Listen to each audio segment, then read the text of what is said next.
Champions league থেকে আবার সুন্দর করে আমরা হাতে হারিকেন নিয়ে বের হয়ে গেছি এবং সুন্দর করে আবারও ইউরোপা লিগের দিকে হাঁটা শুরু করে দিছি in consecutive seasons. Why are you crying? But this match against Bayern Munich still holds a great deal of emphasis and importance in the entire remaining season of Barcelona. কেন সেটা নিয়ে আজকে আমরা বেসিক্যালি কথা বলবো। Without further ado, let's get straight into it. Look at us. Hey, look at us. Look at us. Huh? Who would have thought? Not me.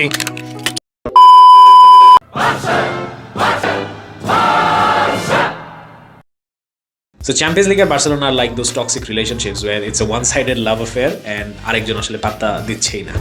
So বার্সেলোনার জায়গা থেকে আসলে কেন এই ম্যাচটা against Bayern Munich is so important still, because আমাদের আসলে champions লিগে কোয়ালিফাই করার আর তেমন কোনো চান্স নাই, ইটস অল বাট গন। এবং প্র্যাকটিক্যালি চিন্তা করলে আসলে কেউ এখন আর কাউন্ট করতেছে না to pools and beat Inter and then we getting a good run of results in the remaining two matches. But still এই ম্যাচটা নিয়ে বেশ কিছু ব্যাপার আছে যেটা খুবই ইন্টারেস্টিং এবং বিশাল একটা ইম্প্যাক্ট রাখবে in rest of the season for Barcelona. So Bayern মিউনিকের সাথে এইবার চ্যাম্পিয়ন্স লিগের সিজনের ফার্স্ট ম্যাচের ফার্স্ট হাফে বার্সা যেই ধরনের একটা খেলা দেখাইছে, যে ধরনের high intensity pressure and just caught Bayern Munich off guard and incomplete surprise, ওই জিনিসটা আসলে কি একটা ফ্লুক ছিল? Was it a very well crafted plan from Xavi's end? Was it the players really hungry and trying to prove themselves, or just Bayern Munich got slacking? I need to find out the truth here. Bayern মিউনিকের জায়গা থেকে আসলে একটু reluctant হওয়াটা খুবই স্বাভাবিক। একটা team যাকে আসলে let's be honest about this, completely annihilate করছে over the course of last few seasons, তাই সেই টিমটাকে সিরিয়াসলি না নেওয়াটা খুবই স্বাভাবিক। So what happened in that match, in many people's explanation is Bayern Munich were caught slacking and they were just sleeping and they did not expect Barcelona to hit so hard right at the start of the match. So ওই জায়গাটা থেকে আসলে আমরা ফ্যানরা বিশাল optimistic হয়ে গেছিলাম after that match. সালা ফাটাই ফেলছে, দারুণ খেলতেছে, বায়ার্ন মিউনিকের দড়ির উপর রাখছে। So obviously our excitement is pretty clear to understand, it's obvious to understand, right? Because আমরা এত সাফার করছি চ্যাম্পিয়ন্স লিগ অ্যান্ড করতেছি স্টিল, যে that seemed like the turning point. So এইটাই আসলে এখন আমরা বুঝতে পারবো এই নেক্সট ম্যাচটাতে যে ওই ফার্স্ট হাফ পারফরমেন্সটা কতটুকু ফ্লুক ছিল, কতটুকু বায়ার্ন মিউনিকের স্ল্যাকিং ছিল, আর কতটুকু আসলে বার্সার ইমপ্রুভমেন্ট ছিল। So other than anything else, এই ম্যাচটা is going to work as a litmus test for Xavi and his players, যে ওই পারফরমেন্সটা can we imitate that, can we replicate that. So এইটা বোঝাটা আমাদের জন্য ইজ ভেরি ইম্পর্টেন্ট এবং এইটার একটা বিশাল ইমপ্লিকেশন রেস্ট অফ দ্য সিজনে থাকবে, regardless what kind of result we get out of that match and also in the match of Inter versus pros. So second যে রিজন এই ম্যাচটা extremely important is we will finally be able to understand or at least get an idea of Xavi's starting 11, or more specifically Xaviর preferred winger অপশনটা আসলে কি। So এখন আসলে বার্সেলোনার একটা খুবই উইয়ার্ড প্রবলেম আমরা ফেস করতেছি, যেটা লাস্ট সিজনে ইনফ্যাক্ট আমরা ইভেন চিন্তাও করতে পারছিলাম না, দ্যাট ইজ অপশনস। যে আমাদের উইংয়ে এখন we have 4 legit wingers, quality wingers, but for some reason the combination of the wingers are not really working and we are not getting that right.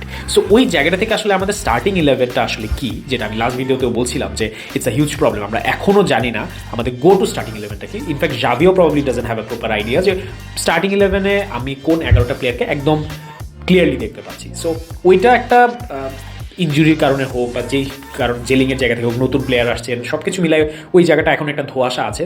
But সবচেয়ে বেশি কমপ্লিকেশন যে জিনিসটা নিয়ে হচ্ছে সেটা হচ্ছে apart from our defensive line is the winger options. So Ferran Torres we have seen performing brilliantly. Ansu Fati is still a little bit rusty. ইনজুরির আগের আনসু ফাতি আর ইনজুরির পরের আনসু ফাতির মধ্যে there is a vast difference, at least till now. Hopefully এটা with time ইনশাল্লাহ recover হবে। বাট যেই জিনিসটা আসলে খুবই difficult to understand is which combination is the go-to combination? Is it a Varane Dembele combination that will work? Is it a Ansu Fati Dembele? Is it a Rafinha Dembele, which have proven not to work in big matches? Or is it something else?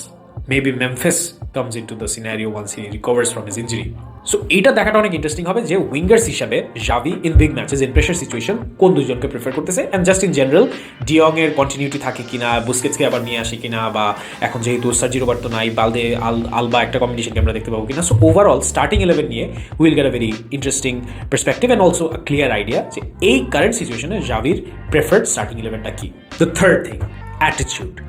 বার্সেলোনার last 3টা match prior to the Villarreal game, Bayern Munich, inter Milan, Real Madrid, এই 3টা big স্কেডিউলে যেই ঝামেলাটা হয়েছে সেটা হচ্ছে যে নট হ্যান্ডলিং প্রেশার।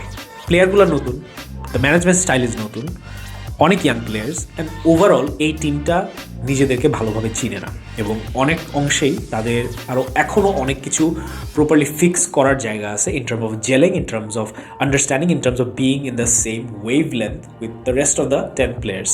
সো এইখানে আসলে আমাদের যে জিনিসটা আমরা বুঝতে পারবো সেটা হচ্ছে অ্যাটিটিউডের জায়গা থেকে বার্সার কতটুকু ইম্প্রুভমেন্ট হয়েছে। We are down and out, আমাদের চান্স নাই বললেই চলে, এবং going in to the match we will know যে আসলে কোনো চান্স অ্যাটলিস্ট স্ট্যাটিস্টিক্যালি আসে নাকি, because the Inter Milan and Pilsen game is happening prior to Barcelona's match. So ওই জায়গাটা থেকে আসলে কি অ্যাটিটিউড নিয়ে বার্সেলোনা প্লেয়াররা ম্যাচটা শুরু করে, কি অ্যাটিটিউড নিয়ে জাভি অ্যাপ্রোচ করে গেমটাকে, এইটা থেকে আমরা একটা বিশাল বড় মেসেজ পাবো যে কথার কথা, and most likely thing to happen is Inter's gonna come out with the positive result. So ওইখান থেকে আসলে বায়ার্ন মিউনিককে বার্সেলোনা কীভাবে অ্যাপ্রোচ করে, as just another game or everything at stake or just another league game, কি অ্যাপ্রোচটা হয়, এটা থেকে একটা বিশাল মেসেজ পাওয়া যাবে, and it will send out A clear idea যে এই বার্সা টিমটা আসলে কীভাবে প্রত্যেকটা ম্যাচকে অ্যাপ্রোচ করে, অ্যাটলিস্ট দ্য প্লেয়ার্স। কজ জাভির জায়গা থেকে we know he wants to win everything, but does that trickle down to the players as well. এই মেসেজটা আমরা বায়ার্ন মিউনিকের এগেন্স্টের ম্যাচটাতে বুঝতে পারবো, অ্যান্ড ইভেন মোর বুঝতে পারবো যদি প্রায়ার আমাদের যে স্ট্যাটিস্টিক্যালি ম্যাচটা দেখতেছি ইন্টার মিলানের, সেটার রেজাল্টটা যদি আমাদের জন্য নেগেটিভ হয়। So the fourth and a very interesting point is Lewandowski's rematch. So Lewandowski যখন বায়ার্নের আগে ম্যাচটা শুরু করছিল, there were a lot of speculations going on, a lot of talks going on in his homecoming or going back to the Allianz Arena, especially how he left the club, and সব কিছু মিলে আসলে Bayern মিউনিকে we got to know the Lewandowski for who he is or what he is now. So ওই জায়গাটা থেকে আসলে Lewandowski যেই চান্সগুলো miss করছে in that match, they were inexplicable, and ওই জায়গাটা থেকে he definitely has a point to prove, not only to the fans, not only to his manager, but to himself. এবং ওইটা একটা বিশাল ডুয়েল হবে between the defensive line of Bayern Munich and Lewandowski, যে আসলে কতটুকু লেভানডস্কি ভুলতে পারছে his relationship with Bayern Munich. Because make no mistake, even though he left not on the most pleasant terms, but there will be some sort of emotions still harboring inside him. So ওই জায়গাটা থেকে আসলে ওই মিসেসগুলা কি were just striker missing opportunities or there were something even more. So ওইটা definitely আমরা একটা idea again পাবো যে লেভানডস্কি কি প্রপারলি মুভ অন করছে from his ex, নাকি এখনও there are still some emotions left, এবং just in general how he approaches the game. Does he seem hungry? Does he appear to be clinical in terms of finishing? ওই জিনিসগুলো একটা very interesting হবে, এবং especially he knows about the talks going on, especially after the last match against Bayern Munich.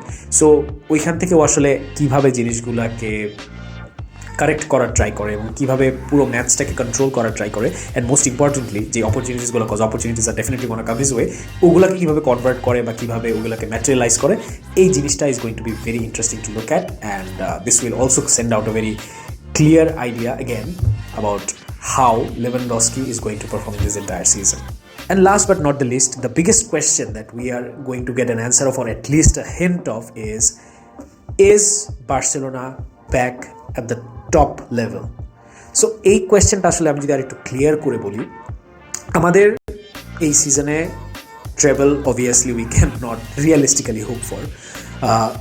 Champions লিগে perform করাটা was a mandate with all the financial considerations taking place, and La Liga we have to compete and at least try to win, if not win it, because the form that Real Madrid is in right now, it's gonna be difficult to say the least. So Copa del Rey নিয়ে আমি আসলে ওরকমভাবে কিছু expect করি না, but এটাও একটা serious trophy নানদালেস।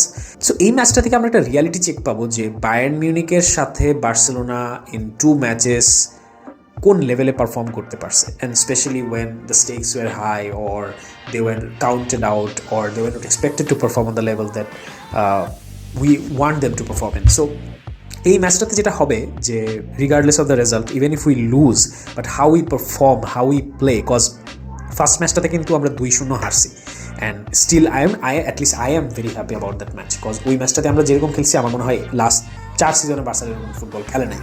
So I do not mind the scoreline. At least we tried, and at least we showed signs of Barcelona being revitalized.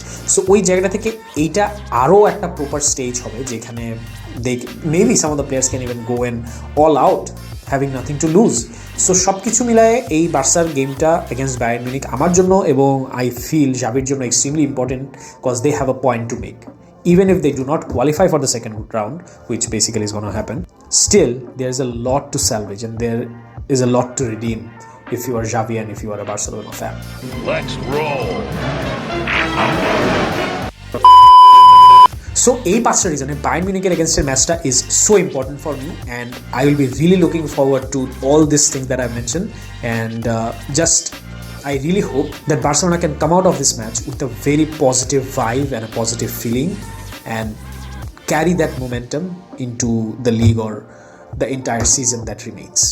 So with that, this is Azim signing off. Thank you once again for hearing me out. Ebong koijon shunse ba ke shunse ado jani na, but still if you have survived this long in the video and seeing me blabber about Barcelona mindlessly, then I absolutely love you. I absolutely love this club and keep on supporting Barcelona regardless what happens. Vishkal Barca.